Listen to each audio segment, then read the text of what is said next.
Yes, magandang hapon po muna sa inyong lahat. Ayan, ang question ko ay ito.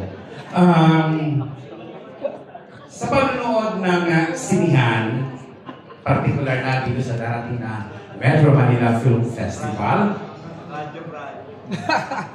economically, sa dalawang ticket lang, karamihan, dalawang ticket o tatlong ticket lang ang nabibili dahil mahal ang sinihan. Sa palagay ninyo, kasi ba alam to, no? Sa palagay po ninyo, bakit ang My Future ang dapat panuurin? My Future You ang dapat panuurin ng mga tao. Next question. Next question na agad, oh. Yun na muna, Mark. Let's ask, Mosang, ito muna. Bakit ito ang dapat unahin? Sa totoo lang, nung pinag-aaralan ko yung Metro Manila Film Festival itong mga nakaraang taon, very first time na mayroong rom-com. Di ba? Na ganito yung genre niya. First time. So, is this fantasy romance, direct, Chris? Fantasy? Yes. Fantasy romance. okay. First time kasi, bakit siyang dapat sana mauna na panoorin?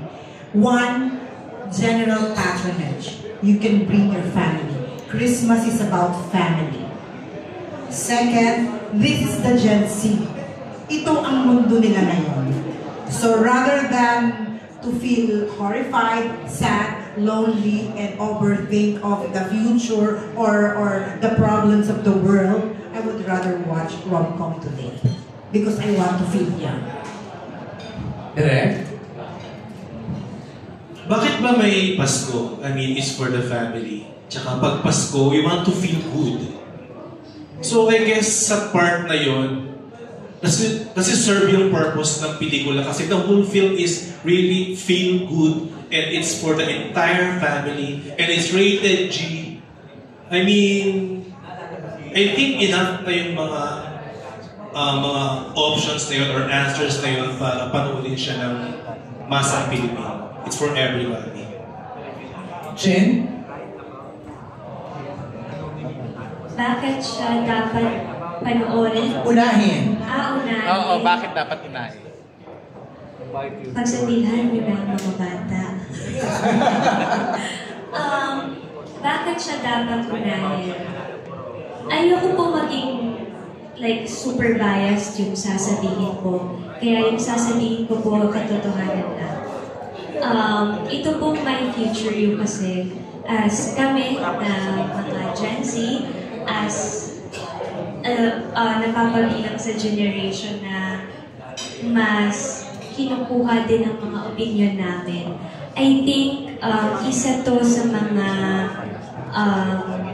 pagiging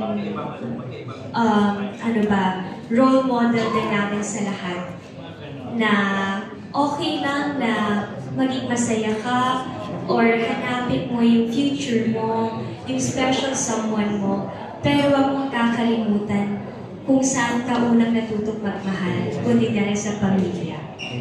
At dahil Pasko po, syempre, di ba po meron tayong mga kapamilyang nasa malayong lugar or galing sa abroad, nagtatrabaho. So this is the perfect time na to feel good this Christmas and to feel the love of Christmas. Kasi, di ba po ngayon nga sinasabi natin lahat na parang iba na yung ihip ng Pasko parang hindi na katulad ng dati. Kasi, pansin ko parati tayo na pag-iisa sa buhay ngayon. Mag-isa natin hinaharap lahat ng pagsubok ng buhay natin. Hindi na tayo humihingi ng tulong sa mga magulang natin o mga kaibigan natin. So parang ang lungkot, hindi natin ma-feel yung kasiyahan ng Pasko. Yung love na nag-uumapaw na nakasanayan natin na bakit ba nawala. So sa My Future You, gusto namin yun ibalik sa mga feelings nyo. Kasi yun naman po talaga ang kahulugan ng Pasko eh. Yung maging masaya ka at buo ang pamilya mo, lalo pat kasama mo ang special someone mo. Yun po. Thank you, Jen. Steph? Yung My Future You, way siya para magkaroon ng bonding ang pamilya. Dahil rated G siya. Ang saya sa pakiramdam na bilang bata, matatandaan mo kung ano yung pelikulang pinanood niyo. Kasi pag tumanda na tayo, ang diwa ng Pasko, medyo nag-iiba po. Pag lalo kung patanda tayo ng patanda. Nung Pasko nung bata tayo, tapos pag nag-Pasko, iba ang dating eh. Parang napakasaya, caroling, mag-short pa ng piso, mag-aaway.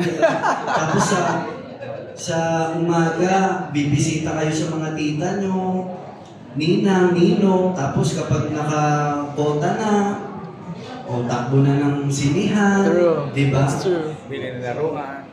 Magiging way siya para magkaroon ng bonding, magkaroon ng litrato, magkaroon ng kwento, yung Pasko ng mga kabataan. At gano'n na rin sa mga magulang. Na ang Pasko nila, nabuo kami, nanood kami ng ganyan.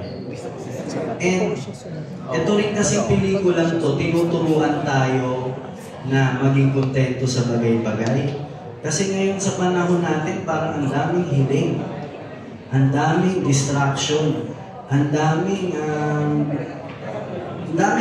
nakakagulo, masyado nang malawak ang kaalaman o ang nararamdaman ng tao.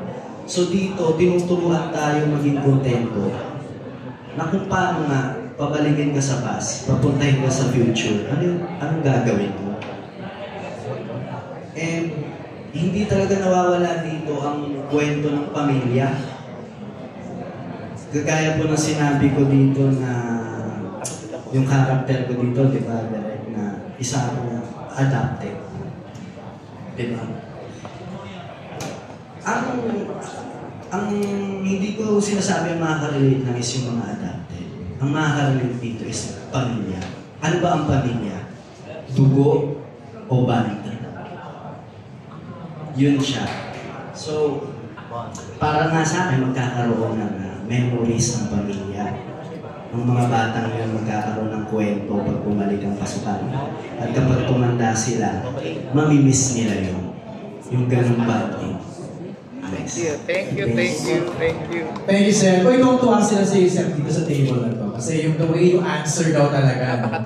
Napakatotoo, relatable. Hindi, totoo yung sinabi mo na talagang every Christmas na after makuha yung aginaldo, tatakbo sa sine, di ba? Lahat tayo dumaan doon. Nalimutan na sa mga Di ba? Lahat tayo dumaan doon. And kung dati, kayo yung mga batang yon na tumatakbo sa sinihan after makuha yung pamasko, ngayon kayo na yung panonoorin. Magkakaroon sila ng litrato na mapopost nila kahit saan at makikita. At pag tanda nila, nandun na yung litrato na yun. Right. Yes. And salamat. Jojo Manaliga now here. Francet, para sa inyo, kapatid na question lang. Ano ang message ng